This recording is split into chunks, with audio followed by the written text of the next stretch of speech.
You're tuned in to a one-take podcast production. What's up, world? I'm back on air after a long delay, working these hard 90-hour weeks. These motherfuckers had the nerve to question my hours. I'm here live with a whole new show. As I've been gone, I done found another love and addiction. I guess that's the problem you get when you come from a junkie mother.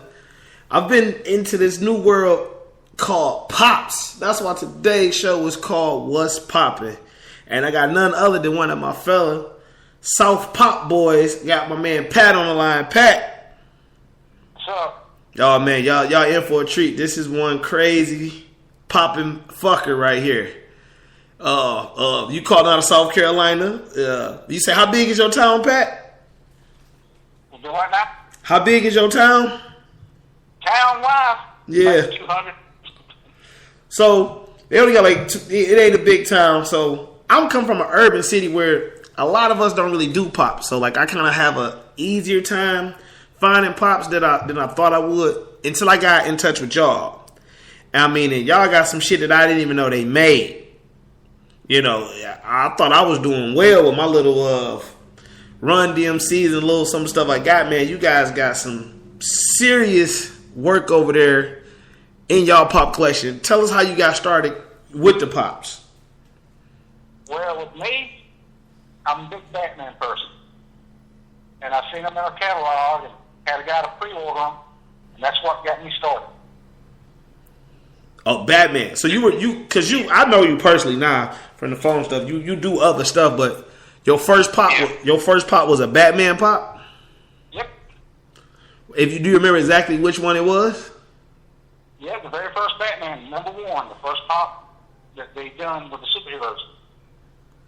And since then, how many have you accumulated? Well, I quit at one time, but I got back in.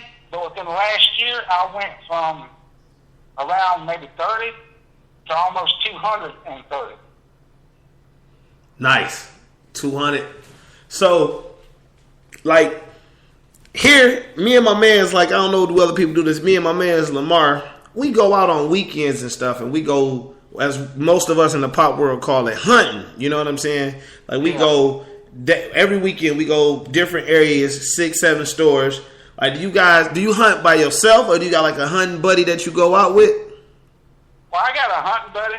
Sometimes we go together, sometimes we don't. But if one of us sees something the other one might be both wanting, we'll let the other one know, or we'll pick it up for the other person. Yeah, same here. Now, this is the question I asked. So you walk into the store, y'all standing side by side. It's a Chase Superman right in front of you. Who gets it out of the two? Whoever is the quickest motherfucker to grab it. See, with me, it's kind of like who's seen it first. You know what I mean? Yeah. But I like that rule too. We had a situation come San Diego Comic-Con this year for that Snuffy that you want, And my homeboy, I think he just was 2 many steps behind, and I grabbed the Snuffy. But since Snuffy was #1 on his list, the right thing for me to do was to pass him the Snuffy. If I only knew then that fucker was going to be that hard to find, I would have never gave him that Snuffy. Because Snuffy became one of those pops that I don't understand why the value isn't as high as you would think it is, because the people who have Snuffy don't let them go.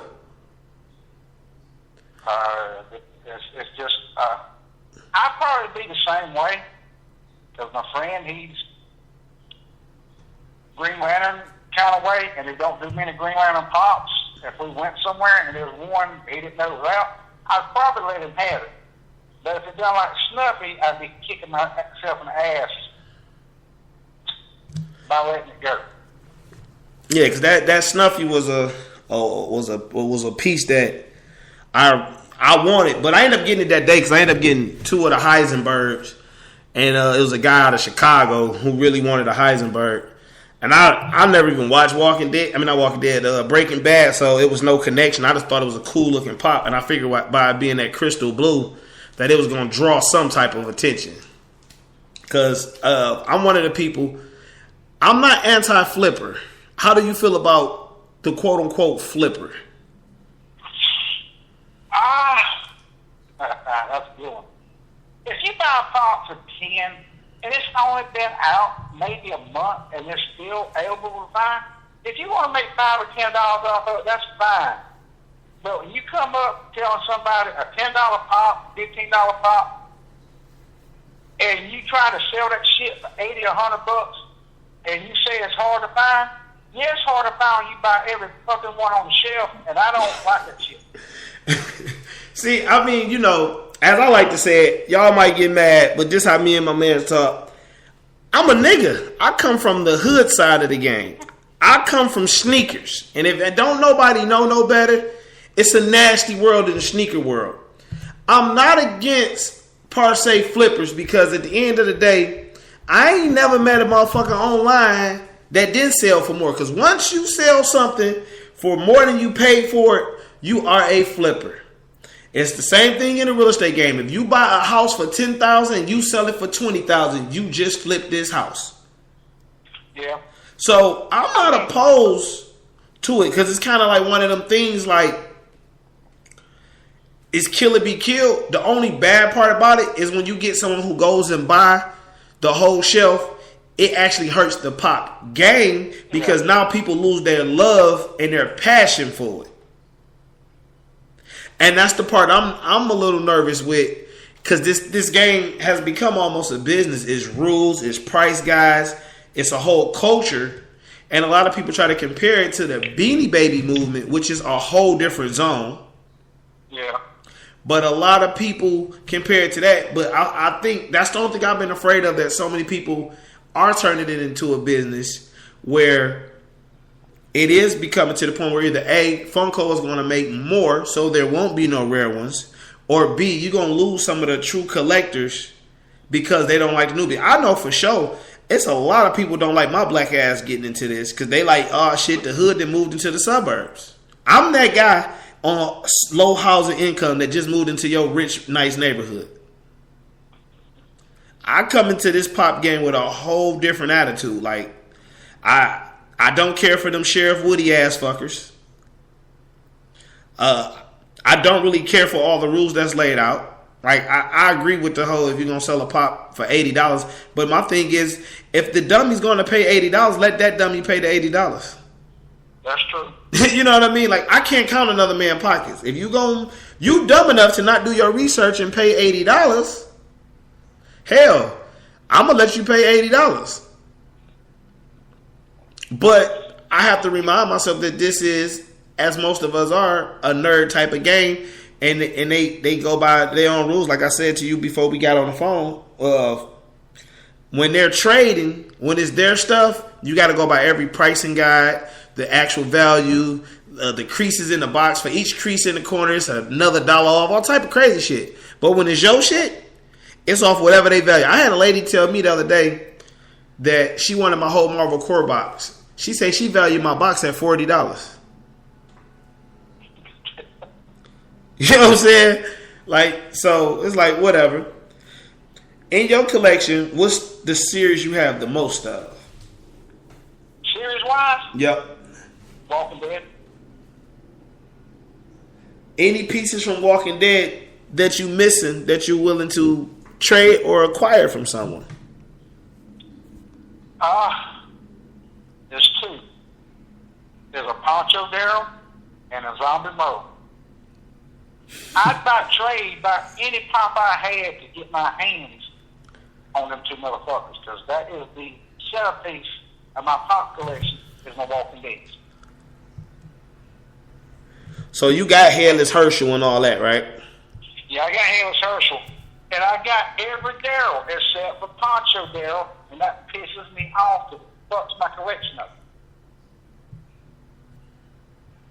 Now, in that one group, it's a waffle for an $8 entry for Zombie Merle. Are you getting in that? I'm thinking very hard about it. What's to think about? It's the problem is, how many spots do I want to put in on? I mean, $8 a piece ain't nothing. That's how many spots do I want to fucking buy? Do I buy 5? and spend $40 and not get that motherfucker? Then that $40 could have went to another pop that I could get. How about we do this? They do it for everything else. Listen here, America. We want to start a GoFundMe account for my man Pat.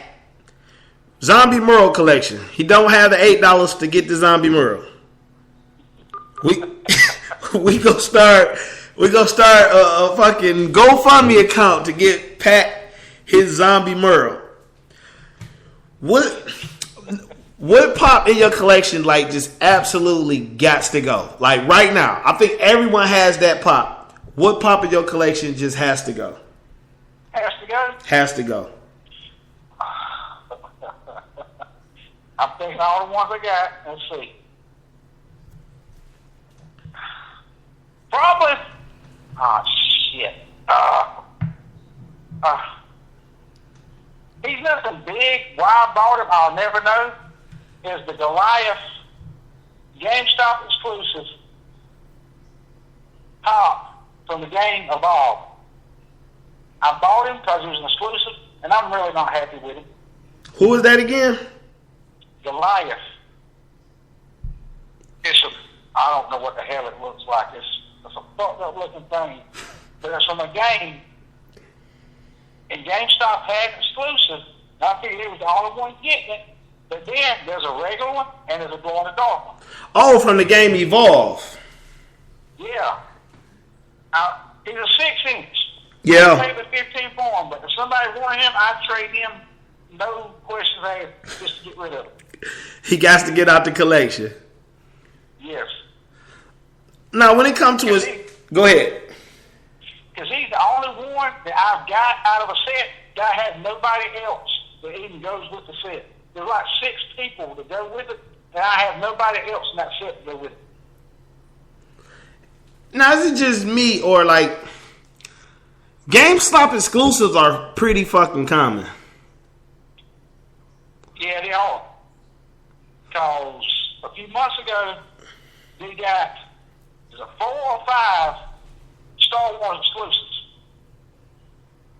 I had a guy to hold me a set. He could only hold me, there's 4 or 5 of them, and he was one of them he could not get because my best friend went before I did, and he got that one. I thought I wasn't going to be able to find it. Well, my friend went to another GameStop that same afternoon, and they were loaded with it. They act like these things are going to be hard to get. And when it comes out, nah. There's bullshit on that. And you know what? The funny part about that is, I have been looking at Pops. I had started at, before Pops, there's them little figurines called Mugsies or something. They start off with the old school Transformers and some G.I. Joes. And I have been looking at Pops. I bought my first Pop May 1st of this year. And the month before, I was in GameStop getting some packs of MLB The Show baseball cards. And I seen the Star Wars set. And I said, you know what, my buddy would like those. So I reserved them, thinking that they would be this exclusive limited edition, hard to find. You had like, I don't know, if you don't know, guys, I'm not a Star Wars fan. They had like the blue version of R2-D2, a Hoth Luke Skywalker or whoever the fuck he is. And I reserved my boy a set. Like, you know, I'm going to get him these because these going to sell out. She telling me only 1 per customer. Now they down there give you them things when you go in. I remember walking in the other day, they just gave one to a little kid. Like, oh, you want it? That's bullshit. This whole 1 per customer, you know, because you be a Hot Topic, they have a sign up. They limit con exclusives and Hot Topic exclusives 3 per person. They don't go by that rule. Our Hot Topic, our Hot Topic doing the Comic-Con event, it was limited 10 per person, but 3 sets only. Well, see, that's bullshit. Yeah, it was. That knocks me out as a collector. Yeah, now I did say that. I did say that. Now that I thought that was very unprofessional and not fair to the public. So, because when we walked up to the door, it was me, my homeboy, and another guy. And I seen the Heisenberg. I'm like, oh shit, because as all of us, you know, going into Comic-Con week, we was posting online who was where.